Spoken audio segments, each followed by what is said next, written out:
Барлықтарыңызға қайырлы күн. Бірге қазақша үйренейік атты жобамыз жалғасуда. Алдыңғы сабағымызда біз қалай қазақша дұрыс амандасу керек екенін үйренген болатынбыз. Ал бүгін біз қалай сіз өзіңіздің бір күніңізді басқа бір адамға айтып беруіңізді үйренеміз. Яғни тақырыпты көріп тұрғандарыңыздай менің бір күнім. Всем доброго времени суток.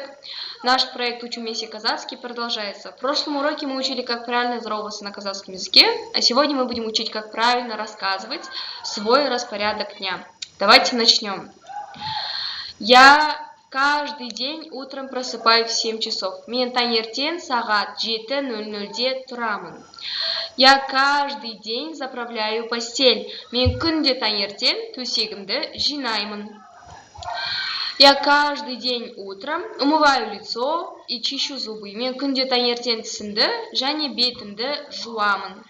Мен күнде таңертең жаттығу жасаймын. Будет я каждый день утром делаю упражнения. Я каждый день утром в 7 часов завтракаю. Мен сағат таңертең 7-де таңғы асымды ішемін. Мектепке сағат 8:00-де барамын. В школу я иду в 8 утра. Мен сабақтан кейін үйге сағат 2-де келемін. Я после уроков домой возвращаюсь в 2 часа дня. Мен 14:30-да түскі асымды ішемін. Я в 2:30 обедаю. Мен сағат 16:00-де үй жұмысын орындаймын. Я в 4 дня делаю домашнее задание. Бос уақытымда далада ойнаймын. В свободное время гуляю на улице. Мен сағат 19:00-де кешкі асымды ішемін. Я вечером в 7 часов ужинаю. Мен кешке теледидар көремін. Вечером я смотрю телевизор. Мен ұйықтар алдында тісімді тазалаймын. Я перед сном чищу зубы.